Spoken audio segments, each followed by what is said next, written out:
नमस्कार। लक्ष्मण धरा education platform में आपका स्वागत है। और आज अपन स्टार्ट कर रहे हैं राजस्थान के इतिहास की सीरीज़, और जिसमें अपना पहला बिंदु होगा सभ्यता। यानी राजस्थान के इतिहास में अगर अपन शुरू करें तो सभ्यताओं से शुरू करेंगे, क्योंकि सभ्यताओं के बाद में ही राजस्थान के इतिहास का क्रम प्रारंभ होता है। और उससे पहले मैं कुछ बातें बताना चाहूँगा आपको कि इस कंटेंट में जो आपको कंटेंट पढ़ाया जाएगा वो कंटेंट तथ्यात्मक है। बहुत सी पुस्तकों का अध्ययन करके इसको तैयार किया गया है, जैसे एनसीईआरटी है, और प्रमुख जो कोचिंग हैं उनके नोट्स को गहनता से अध्ययन करके, और जो इनकी सभ्यता के पर्पज़ में जो पुस्तकें रहती है उनसे इनको लेकर के बनाया गया है।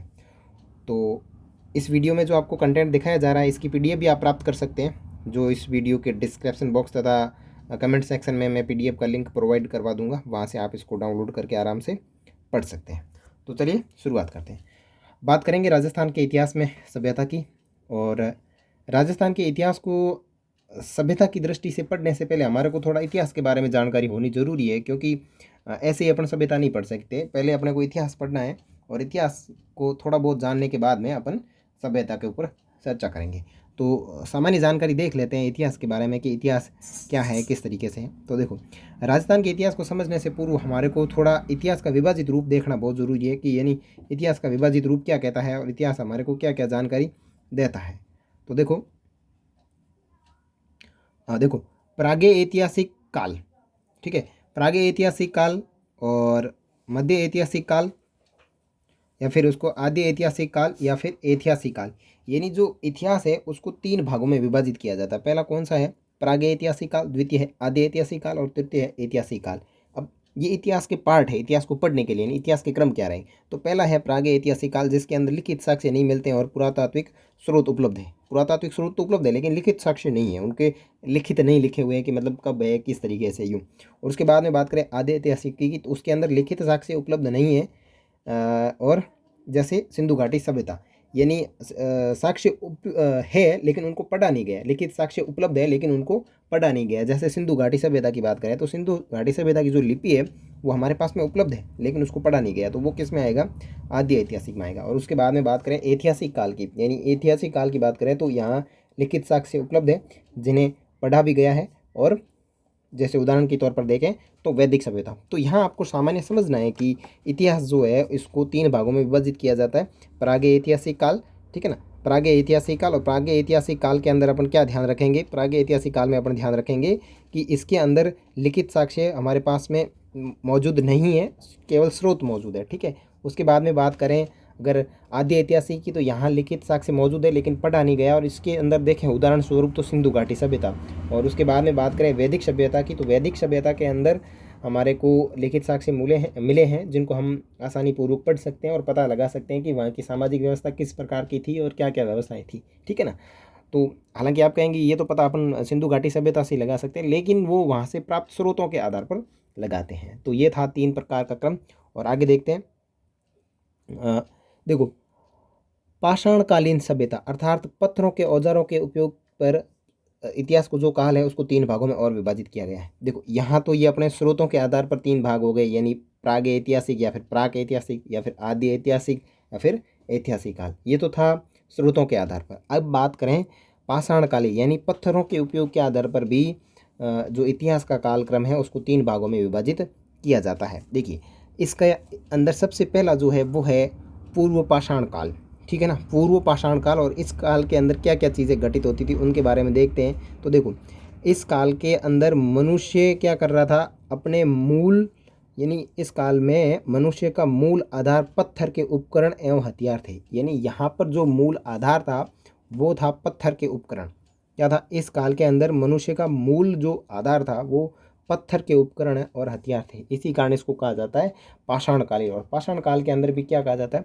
पूर्व पाषाण काल कहा जाता है। और यहाँ इनका जो मुख्य आधार हुआ करता था वो पत्थर के उपकरण और हथियार हुआ करते थे। तो इस युग में मनुष्य पत्थर के खुरदरे औजार जैसे हाथ कुठार यानी हस्त कुठार, गंडासे या सलकल यानी हैंड एक्स या कलवीर कहते हैं इनको, या चॉपर या चॉपिंग भी कहते हैं, आदि उपयोग में लाता था। तो यहाँ प्रश्न पूछे जा सकते हैं कि ये इस तरीके से हैंड एक्स, ठीक है ना, हैंड एक्स है, क्लीवर है या चॉपर चॉपिंग है, ये कौन से काल के औजार है, तो ये पूर्व पाषाण काल के औजार हैं, ठीक है। और इस मानव के राजस्थान में जयपुर के अंदर इंद्रगढ़, अजमेर, अलवर, भीलवाड़ा, चित्तौड़गढ़, झालावाड़, जोधपुर, जालोर, पाली, टोंक आदि जिलों में विस्तृत होने के प्रमाण मिलते हैं। यानी यहाँ से पूर्व पाषाणकालीन स्रोत हमारे को देखने को मिलते हैं।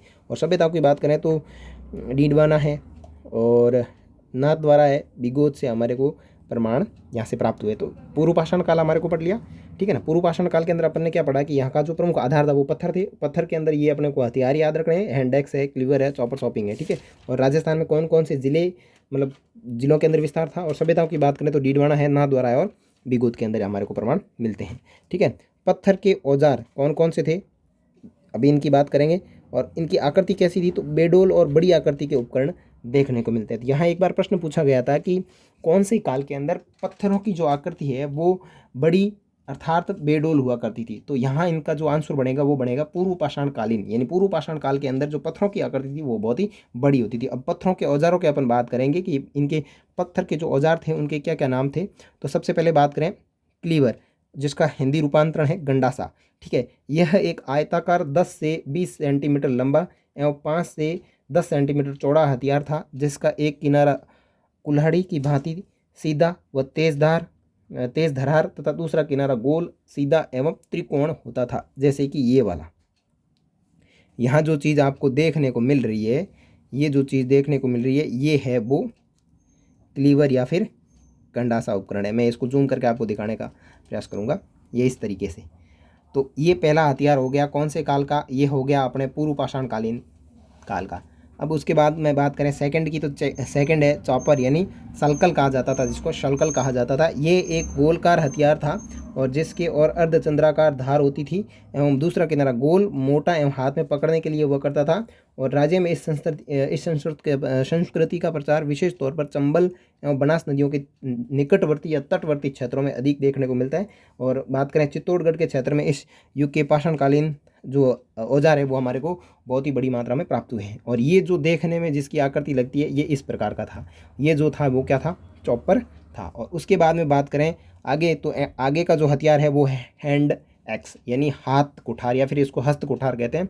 और ये 10 से 20 सेंटीमीटर लंबा नोकदार हुआ करता था और एक और गोल तथा चौड़ा एवं दूसरी ओर नुकीला एवं तेज किनारे की पाषाणकालीन एक औजार हुआ करता था। तो ये तीनों जो औजार है ये अपने को पूर्व पाषाण काल के याद रखने हैं। कौन कौन से, अब इनकी सेंटीमीटर में लंबाई के हैं यहाँ आपको नहीं जाना, आपको सिर्फ विशेष ध्यान रखना है कि हैंड एक्स यानी हस्त कुठार, चॉपर जिसको सलकल कहते हैं और क्लीवर जिसको गंडासा कहते हैं, ये उपकरण कौन सी जो अपने पाषाणकालीन स्थिति थी उसके अंदर कौन से काल के हैं, तो ये पूर्व पाषाण काल के हैं। और अगर इनकी बात करें, ये जो हैंड एक्स यानी हस्त कुठार है ये इस तरीके से दिखता है अपने, ये यहाँ पे आप इसका फोटो देख रहे हो, ये जिसको हाथ से आसानी से पकड़ करके उसको उपयोग में लिया जाता था। ये देखो यहाँ हाथ से पकड़ के प्रयोग में लिया जा रहा है। तो यहाँ तक अपनी बात समाप्त होती है, आगे बढ़ते हैं आगे। और इसकी विशेषता क्या बात करें, ये पूर्व पाषाणकालीन जो था काल था, इसकी विशेषता क्या है, तो यहाँ अग्नि का आविष्कार हो गया था लेकिन परिचित नहीं थे। जब पत्थर से ये औजार बना लिए थे इन्होंने, तो पत्थर से टकराते थे, तो यहाँ अग्नि का आविष्कार हो गया था। तो अग्नि का आविष्कार किस काल के अंदर हुआ, तो पूर्व पाषाण काल के अंदर हुआ, ठीक है ना। अग्नि का आविष्कार पूर्व पाषाण काल के अंदर हुआ, लेकिन ये परिचित नहीं थे, इन्हें पता नहीं था कि ये अग्नि है, ठीक है ना। तीर कमान का आविष्कार हो गया था। मानव ने वृक्षों कंदराओं को अपना आवास बना लिया था।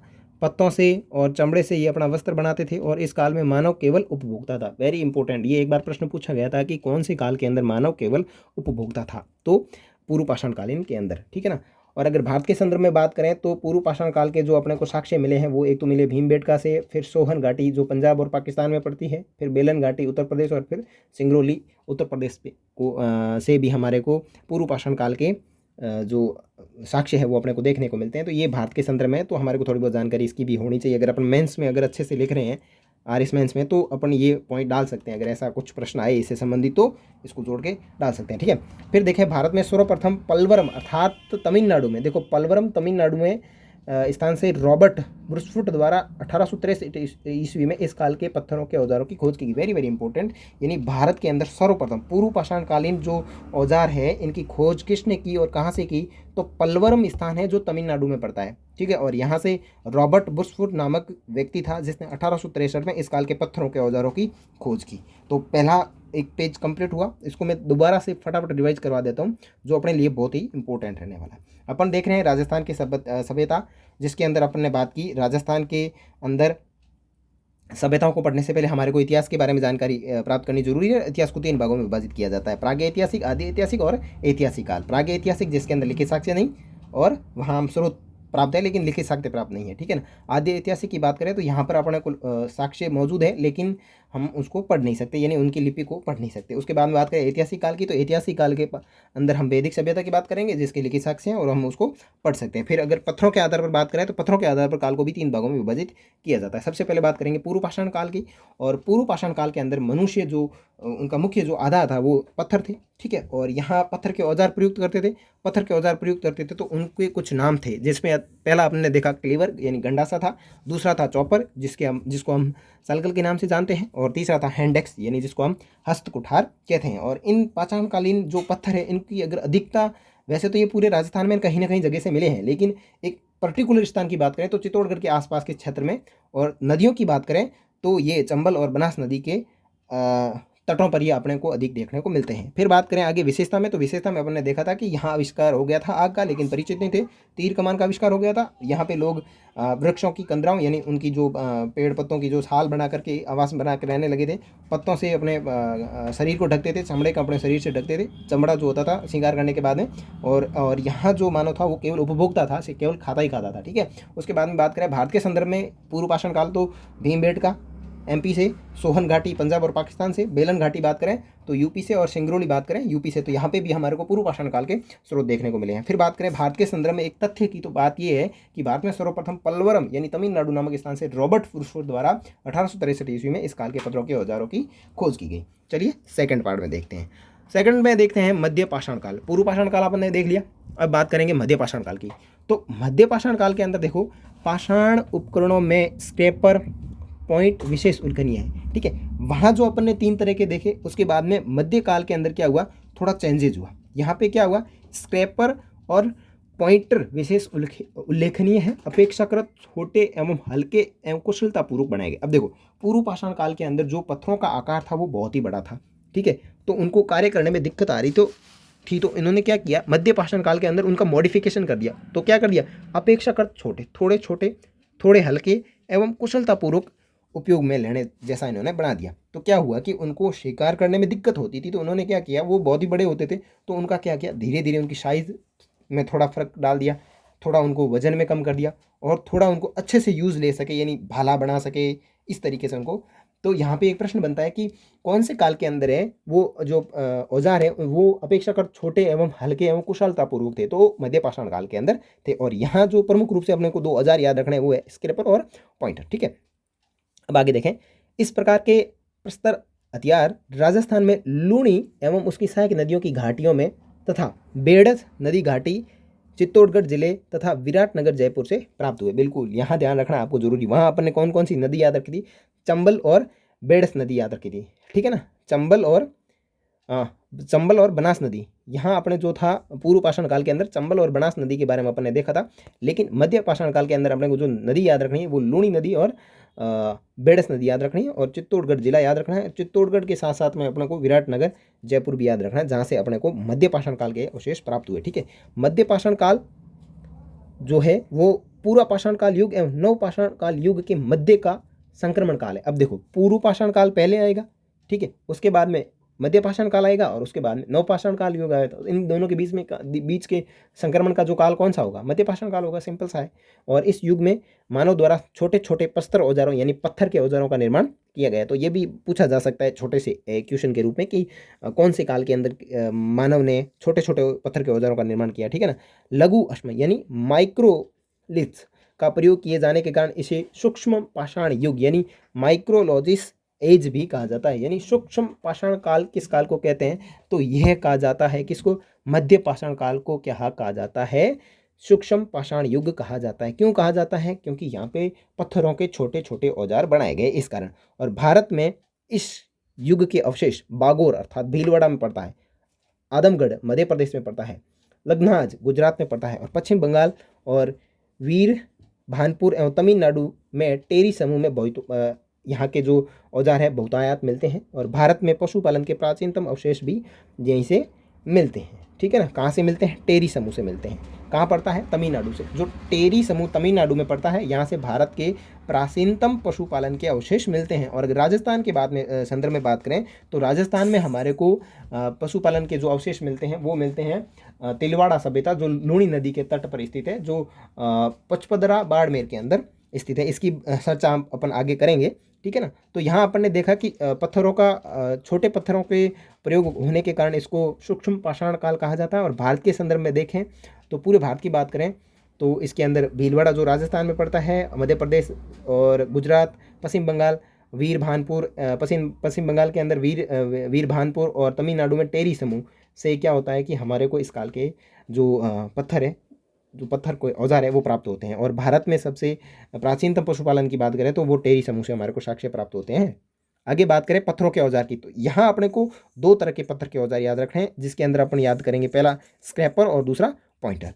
और जो स्क्रैपर था वो 3 से 10 सेंटीमीटर लंबा था, आयताकार जो था, और उसका जो उपकरण था वो आयताकार भी था और गोल भी था, और जिसके अधिक फलकें तथा किनारे तथा धार हुआ करती थी, और ये एक किनारा पकड़ने में प्रयुक्त हुआ करता था। ये इस प्रकार का था।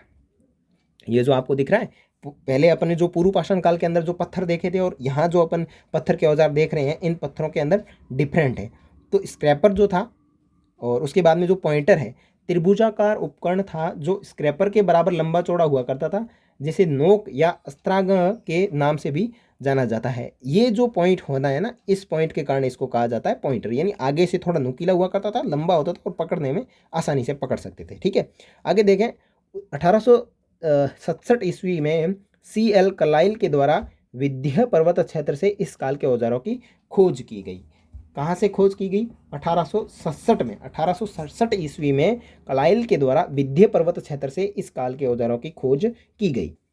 और अगर पूर्व पाषाण काल की बात करें तो पूर्व पाषाण काल के अंदर 1863 के अंदर पलवरम से खोज की गई थी। ठीक है ना? तो दोनों की डेट याद रखनी है, वो 1863 है और ये 1867 है। और इसके अंदर जो है वो व्यक्ति CL कलाइल है, जिनके द्वारा विंध्य पर्वत क्षेत्र से मध्य पाषाण काल के औजारों की खोज की गई। ठीक है, अब विशेषता की बात करें तो विशेषता के अंदर देखेंगे मध्य पाषाण काल में मनुष्य ने पशुपालन की शुरुआत कर दी थी, तो इसीलिए अपन ने यहाँ पे पढ़ा कि यहाँ प्राचीनतम पशुपालन के अवशेष मिलते। तो थोड़ा दिमाग को यहाँ लिंक करके पढ़ने की जरूरत है। अगर यहाँ अपन ने पढ़ा कि ये जो टेरी समूह तमिलनाडु में स्थित है, यहाँ से हमारे को भारत के प्राचीनतम पशुपालन के अवशेष मिलते हैं, तो यहाँ हम एक विशेषता ये जोड़ सकते हैं अपने दिमाग से कि यहाँ से हमारे को क्या जानकारी मिलती है कि यानी इस काल के अंदर जो मध्य पाषाण काल में जो आदि मानव थे, इन्होंने क्या कर दिया था? पशुपालन करना शुरू कर दिया था। तो अपन यहाँ पे ऐड करके आराम से पढ़ सकते हैं कि मध्य पाषाण काल में पशुपालन की शुरुआत हो गई थी। ठीक है, परंतु अभी भी कृषि से अपरिचित थे ये लोगों ने। पशुपालन शुरू कर दिया था लेकिन कृषि से अपरिचित थे। यायावर जीवन यानी भटकावपूर्ण जिंदगी के स्थान पर इन्होंने क्या किया? स्थायी आवास बना करके एक जगह रहना शुरू कर दिया था। सामाजिकता का विकास, अब देखो एक जगह रहना शुरू कर देंगे तो किसका विकास हो जाएगा? सामाजिकता का विकास हो जाएगा। अंतिम संस्कार पद्धति जैसे दफनाना वगैरह है, इस तरीके का इनके अंदर नॉलेज आ गया था। पुनर्जन्म में विश्वास रखते थे। संग्रहण की स्थिति में आ गया। देखो वहाँ उपभोक्ता था। जो पूर्व मध्य काल जो पाषाण काल था उसके अंदर अपन ने पढ़ा था कि उस काल में मानव केवल उपभोक्ता था। यहाँ क्या करने लगा? संग्रहण करने लगा। संग्रहण क्यों करने लगा? क्योंकि वो स्थायी बसावट शुरू कर चुका था। स्थायी बसावट शुरू करेगा और एक जगह रहेगा तो उसको भोजन की आवश्यकता पड़ेगी। भोजन की आवश्यकता पड़ेगी तो इसलिए उन लोगों के अंदर धीरे धीरे बुद्धि का विकास हो रहा है और उन्होंने क्या किया दिया? संग्रहण करने की स्थिति शुरू कर दी। तो इसको विशेष रूप से ध्यान से देखें कि मध्य पाषाण काल के अंदर मनुष्य ने पशुपालन शुरू कर दिया था लेकिन अभी भी कृषि से अपरिचित थे। यायावर जीवन के स्थान पर उन्होंने स्थायी बसावट शुरू कर दी। स्थायी बसावट से सामाजिकता का विकास हुआ। यहाँ इन्होंने अंतिम संस्कार की पद्धति जैसे दफनाना जैसी पद्धतियों को अपना लिया था, पुनर्जन्म में विश्वास रखते थे, संग्रहण की स्थिति हो गई थी। और राजस्थान में इस काल के प्रमुख स्थानों की बात करें तो सबसे पहला आता है तिलवाड़ा, अब आता है बैराट, अब आता है हरसोरा, फिर आता है सामंदा, फिर आता है गरदड़ा। अब यहाँ आपको चीज़ देखने को मिली होगी, अपन ने भारत के संदर्भ के अंदर बात की थी किसकी, कौन से समूह की बात की थी, टेरी समूह की बात की थी, और यहाँ आ रहा है तिलवाड़ा। तो यहाँ अपन अपन एक क्वेश्चन और देख सकते हैं कि तिलवाड़ा के अंदर से हमारे को किसके साक्ष्य मिले राजस्थान के संदर्भ में, तो पशुपालन के हमारे को साक्ष्य जो मिलते हैं वो तिलवाड़ा से मिलते हैं। तो राजस्थान के प्रमुख स्थान तिलवाड़ा, बैराट, हरसोरा, सामंदा और गरदा की बात करेंगे। अब देखते हैं नवपाषाण काल, जिसे उत्तर पाषाण काल कहते हैं। और अब बात करेंगे नवपाषाण काल या फिर उत्तर पाषाण काल की। तो देखो, अपन ने पूर्व पाषाण काल पढ़ लिया और मध्य पाषाण काल पढ़ लिया, अब लास्ट वाला पढ़ते हैं नवपाषाण काल या फिर जिसको उत्तर पाषाण काल कहते हैं। भारत में 1960 ईस्वी में टोस नदी घाटी उत्तर प्रदेश से लेमने सुरीपर द्वारा, देखो इसको थोड़ा समझना, किसकी बात कर रहे हैं, भारत की बात कर रहे हैं। 1960 ईस्वी में टोस नदी घाटी, टोस नदी घाटी का जो क्षेत्र है वो उत्तर प्रदेश में पड़ता है, और लेमने सुरीपर द्वारा इस काल के पत्थर के औजारों की खोज की गई। तो यहाँ एक विशेष ध्यान पड़ा कि भारत में 1960 ईस्वी में टोस नदी घाटी उत्तर प्रदेश क्षेत्र से लेमने सुरीपर के द्वारा इस काल के औजारों की खोज की गई। और मध्य पाषाण काल की बात करें तो CL कार्लाइल के द्वारा, ठीक है ना। अब देखें राजस्थान में इस पाषाण काल के प्रमाण नहीं मिलते। देखो, राजस्थान में इस काल के प्रमाण ज़्यादा नहीं मिलते, बल्कि नवपाषाण काल, उत्तरवर्ती काल अर्थात बात करें उत्तर पाषाण काल के अपने को प्रमाण देखने को मिलते हैं। देखो, अगर पूछा जाए नवपाषाण काल के संदर्भ में राजस्थान की स्थिति, तो राजस्थान में इतने नवपाषाण काल के प्रमाण नहीं मिलते। अगर उत्तर पाषाण की बात करें तो उत्तर पाषाण काल के अंदर हमारे को अवशेष देखने को मिलते हैं, ठीक है। अब विशेषता की बात करें, मानव द्वारा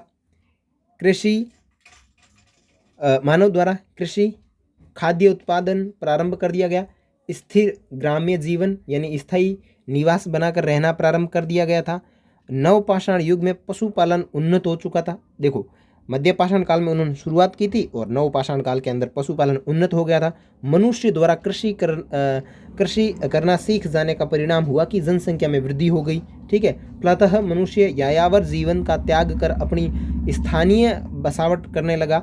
और भारत में नवपाषाणिक स्थलों में सबसे प्राचीनतम स्थल की बात करें तो मेहरगढ़, जो बोलन घाटी बलूचिस्तान पाकिस्तान में पड़ता है। देखो, पहले की बात है, वर्तमान भारत की बात नहीं। अगर अपन वर्तमान के संदर्भ में देखें तो सबसे प्राचीन स्थल जो है वो मेहरगढ़ है। क्या है? मेहरगढ़ है, जो बोलन घाटी नदी क्षेत्र बलूचिस्तान पाकिस्तान में पड़ता है। और यहाँ से हमारे को 5000 वर्ष पूर्व गेहूं और जौ के विभिन्न किस्में प्राप्त हुई है। तो देखो, यहाँ ये चीज़ इंपॉर्टेंट है कि नवपाषाण काल के जो प्राचीनतम स्थल है उसके अंदर हम किसको पढ़ते हैं? मेहरगढ़ को पढ़ते हैं, ठीक है ना। और मेहरगढ़ जो है वो वर्तमान बलूचिस्तान और पाकिस्तान में पड़ती है, जहाँ से हमारे को 5000 वर्ष पूर्व के गेहूं एवं जौ की किस्में प्राप्त होती हैं। आगे देखें इसी काल के अंदर नवपाषाण काल की, तो भारत के संदर्भ में देखें तो कश्मीर, बुर्ज होम, गुफा कराल, उत्तर प्रदेश में बेलन घाटी से कोल्डी हवा स्थान से चावल के अवशेष मिलते हैं, जो 5 से 6000 ईसा पूर्व के माने जाए। विश्व के, अगर भारत से बाद में अगर बात करें, सिंधु घाटी सभ्यता में बात करें, नवपाषाण काल की अगर बात करें तो मेहरगढ़ आएगा, ठीक है ना। मेहरगढ़ प्राचीनतम स्थल है। भारत के संदर्भ में बात करें तो कश्मीर का बुर्ज होम आएगा, जहाँ पे लोग गर्तावास में निवास करते थे। जब अपन भारत की सभ्यताओं का अध्ययन करेंगे तब मैं बहुत अच्छे से इसको क्लियर करूंगा कि कश्मीर के बुर्ज होम के अंदर और भारत की स्थिति में किस तरीके से होते हैं। अपन फिलहाल राजस्थान के अंदर चल रहे हैं, तो अपने को इतना याद रखना है कि अगर सिंधु घाटी सभ्यता का नवपाषाण काल का प्राचीनतम अवशेष पूछे तो मेहरगढ़ है। और भारत के अंदर बात करें तो भारत का प्राचीनतम स्थल जो है वो बुर्ज होम है, ठीक है। फिर गुफा की बात करें तो कराल, जो उत्तर प्रदेश में पड़ती है, बेलन घाटी, कोल्डी हवा, और उत्तर प्रदेश के अंदर ही कोल्डी हवा एक स्थान है जहाँ से हमारे को चावल के साक्ष्य मिलते हैं, ठीक है ना, जो 5 से 6000 वर्ष पुराने हैं। कोल्डी हवा के पास ही महगढ़ा, पशुओं स्थलों से भी नवपाषाण काल के अवशेष मिलते हैं, ठीक है। कोल्डी हवा के उत्खनन से यहाँ धान की खेती के प्राचीनतम प्रमाण मिलते हैं। तो यहाँ विशेष रूप से ध्यान रखें कि नवपाषाण काल का स्थान कोल्डी हवा, जहाँ से उत्खनन में हमको प्राप्त होता है कि यहाँ से धान अर्थात चावल के प्राचीनतम साक्ष्यों के उल्लेख मिलते हैं। तो यहाँ अपना प्रश्न बनता है कि चावल के प्राचीनतम साक्ष्य कहाँ से मिलते हैं? कोल्डी हवा उत्तर प्रदेश से। और धान की खेती के साक्ष्य कहाँ से मिलते हैं प्राचीनतम? तो कोल्डी हवा उत्तर प्रदेश से, ठीक है ना। और कोल्डी हवा उत्तर प्रदेश का जो सभ्यता स्थल है वो कौन से काल का है, तो नवपाषाण काल का है, ठीक है, 7000 वर्ष पूर्व का है। और आगे बात करें देश का अन्य महत्वपूर्ण नवपाषाण काल के स्थान की बात करें तो चिरांद बिहार के अंदर है, मयूरभंज उड़ीसा के अंदर है, ब्रह्मगिरी जो सगनकुल कर्नाटक के अंतर्गत आता है, और उतनूर जो है नागार्जुन कोड़ी आंध्र प्रदेश के अंतर्गत आता है। यहाँ बात करें तो पहिए का आविष्कार हो गया था, स्थायी बस्तियों का निर्माण हो गया था, कृषि कार्य प्रारंभ कर संग्रहण से उत्पादन की स्थिति में आ गया था, सुंदर एवं सुडौल पत्थर के औजारों का निर्माण हो गया था, और सामाजिक विभेदीकरण के प्रमाण हमारे को देखने को मिलते हैं। और राजस्थान में पुरातात्विक स्रोतों के अंदर पाषाणकालीन उपकरणों की खोज C.L. कार्लाइल के द्वारा की गई। देखिए ये अपन ने पढ़े 3 पाषाणकालीन और 3 स्रोतों के आधार पर। तो एक बार मैं पुनः रिवीजन कर देता हूँ, फिर इस पार्ट को समाप्त करता हूँ। देखिए अपन सभ्यता के अंदर देखो सबसे इंपॉर्टेंट चीज़ होती है कि रिवीजन करके अपने दिमाग में सेव रखना। आप हजारों जगह से पढ़ते हैं, किताबों से पढ़ते हैं, पुस्तकों से, कई पुस्तकों का अध्ययन कर लेते हैं, लेकिन जब तक अपने दिमाग में सेव नहीं है तब तक आप इन चीज़ों को नहीं पढ़ सकते, नहीं रट सकते। और रट्टा मारी से कोई भी चीज़ अपन ज़्यादा दिन तक सेव नहीं रख सकते, वो आपकी गैलरी में से डिलीट हो जाएगी। फिर आप भले कितने ऐप इंस्टॉल करके उसको वापस लाना चाहो तो वो आपके वापस नहीं आएगी, क्योंकि रिसाइकल बिन के अंदर से कोई भी फोल्डर अगर शिफ्ट के साथ में डिलीट कर दिया जाता है तो उसको वापस लाना बहुत ही मुश्किल होता है। तो देखिए स्रोतों के आधार पर 3 भाग पढ़ लिए थे, और फिर अपन ने पत्थर के आधार पर बात की थी। तो पत्थरों के आधार पर अपन ने पहला देखा पूर्व पाषाण काल। इसके अंदर अपने को ये 3 पत्थरों जो औजार है, पत्थर के औजार, इनको याद रखना इंपॉर्टेंट है। फिर भारत के संदर्भ में थोड़ी स्थिति याद रखना इंपॉर्टेंट है। और यहाँ ये आपको 1863 के अंदर रॉबर्ट वुड्सवर्थ वाला जो कार्य है वो याद रखना ज़रूरी है। फिर ये विशेषताओं के अंदर, और फिर अपन ने मध्य पाषाण काल देखा। मध्य पाषाण काल के अंदर इसको क्या कहा जाता है, सूक्ष्म पाषाण काल क्यों कहा जाता है, ठीक है। और यहाँ जो पत्थर थे इनको ध्यान रखना है, ठीक है। और बाकी इसके अंदर ज़्यादा इंपॉर्टेंट सामग्री नहीं है, और राजस्थान के संदर्भ में ये याद रखना है ना, ठीक है ना। और फिर कार्लाइल कहाँ से प्राप्त करता है, 1867 ईस्वी में प्राप्त करता है विंध्याचल पर्वत से। विशेषताओं में ये अपनी सारी विशेषता आ गई। और यहाँ ये मध्य पाषाण काल के जो अवशेष हैं राजस्थान के संदर्भ में। अगर नवपाषाण काल की बात करें तो टोस नदी, ठीक है ना। और इंसान का नाम का याद रखें तो लेमने सूरी पर हो गया, ठीक है। और फिर यहाँ से ज़्यादा देखना नहीं है। फिर आज आपको आ जाना है यहाँ की विशेषताओं के अंदर, और विशेषताएं किस तरीके से क्या थी। मेहरगढ़ को याद रखना है, बुरजोम को याद रखना है, फिर कोल्डी हवा जो अपने धान के लिए है, तो धान के लिए जो भी प्राचीनतम आए उसके लिए ये चिपका देना है, ठीक है। और फिर बात करें राजस्थान में पुरातात्विक स्रोतों के अंदर पाषाणकालीन उपकरणों की खोज की अगर बात करें तो सबसे ज़्यादा श्रेय किसको जाएगा, C.L. कार्लाइल को जाएगा। ये प्रश्न आया हुआ है कि राजस्थान में जो पुरातात्विक स्रोत हैं पाषाण काल के, यानी पाषाण काल के संदर्भ में अगर ये जो उपकरण है इनकी खोज करने का श्रेय अगर जाता है तो C.L. कार्लाइल के द्वारा उनको दिया जाएगा। अब बात कर लें विशेष रूप से अलग तौर तरीके से कि पाषाणकालीन सभ्यताएं कौन सी है, ताम्रकालीन सभ्यताएं कौन सी है, लोह युगीन सभ्यताएं कौन सी है, तो ये एक बार प्रश्न पूछा जाता है, ठीक है ना। पाषाणकालीन सभ्यताओं की बात करें पूरा मध्य नव, ठीक है ना, पूर्व पाषाण काल, मध्य पाषाण काल और नव पाषाण काल। तो देखो पूर्व पाषाण काल के अंदर अपने को याद रखना है BD यानी बिगोद और डीडवाड़ा, ठीक है। मध्य पाषाण काल के अंदर अपने को याद रखना है बागोर और तिलवाड़ा, पशुपालन, बागोर और तिलवाड़ा, ठीक है ना। पशुपालन के अवशेष कौन से काल से मिलते हैं, तो मध्य पाषाण काल से मिलते हैं, ठीक है। नव पाषाण काल के अंदर अपन को याद रखना है अहाड़ और गिलोंड, ठीक है। तो पाषाणकालीन सभ्यता राजस्थान के संदर्भ में पूरा पाषाण काल, मध्य पाषाण काल और नव पाषाण काल, ठीक है ना। इसके अंदर अपन को ट्रिक याद रखनी, बीडी बाती आगी, बी से बिगोद, डी से डीडवाड़ा, पूर्व पाषाण काल, ठीक है। मध्य पाषाण काल के अंदर आपको याद रखना है बाती, बागोर और तिलवाड़ा, ठीक है। फिर नव पाषाण काल के अंदर आपको याद रखना है आड़ी, ठीक है ना, आगी, ठीक है ना। आगी से आ से अहाड़, गी से गिलोंड। फिर बात करेंगे ताम्रयुगीन सभ्यता। ताम्रयुगीन सभ्यता कौन कौन सी है, तो आगी, फाली, जोगण, ताम्र, आगी, फाली, जोगण, ताम्र। तो आ से अहाड़, गी से गिलोंड, का से कालीबंगा, जो से जोधपुरा और गै से गणेश्वर, ये ताम्रयुगीन सभ्यताओं के अंतर्गत मानी जाती हैं। और लोह युगीन सभ्यताओं की बात करें तो रेसूती बैरंग लोहे की नाली में, रेसूती बैरंग लोहे की नाली में। अगर आपको ट्रिक याद नहीं होती तो कोई दिक्कत नहीं, आपको सिर्फ डायरेक्ट याद कर लेना है। रे से रहड़, सू से सुनहरी, ती से तिलवाड़ा, बे से बरहाट, ठीक है। फिर रे से रंग महल और नालियासर, ये जो है ये लोह युगीन सभ्यताएं हैं। ताम्र युगीन सभ्यताएं देख ली, लोह युगीन सभ्यताएं देख ली और पाषाणकालीन सभ्यताएं देख ली। और यहाँ पे मैंने ये सारी सभ्यताएं दे दी है कि अपन कौन कौन सी सभ्यताएं जो विशेष रूप से राजस्थान के कॉम्पिटिटिव एग्जाम में पूछी जाती है उनकी चर्चा करेंगे। तो ये कालीबंगा सभ्यता हनुमानगढ़ के अंदर है, चौथी सभ्यता बीकानेर, रंग महल सभ्यता हनुमानगढ़, पीलीबंगा हनुमानगढ़, गणेश्वर सीकर, बैराट जयपुर, अहाड़ जो है उदयपुर के अंदर है, बालाथल उदयपुर, बागोर भीलवाड़ा गिलूंड राजसमंद, सोनारी सभ्यता झुंझुनू, रेहड़ सभ्यता टोंक, नोह सभ्यता भरतपुर और जोधपुर सभ्यता जयपुर के अंतर्गत देखने को मिलती है। तो आगे के पार्ट में अगर अपन विस्तृत रूप से चर्चा करेंगे। तब तक नमस्कार। वीडियो अगर आपको पसंद आया हो तो लाइक करें, शेयर करें और साथ ही साथ चैनल को सब्सक्राइब करना नहीं भूलें। मिलते हैं अगले पार्ट में, तब तक के लिए धन्यवाद।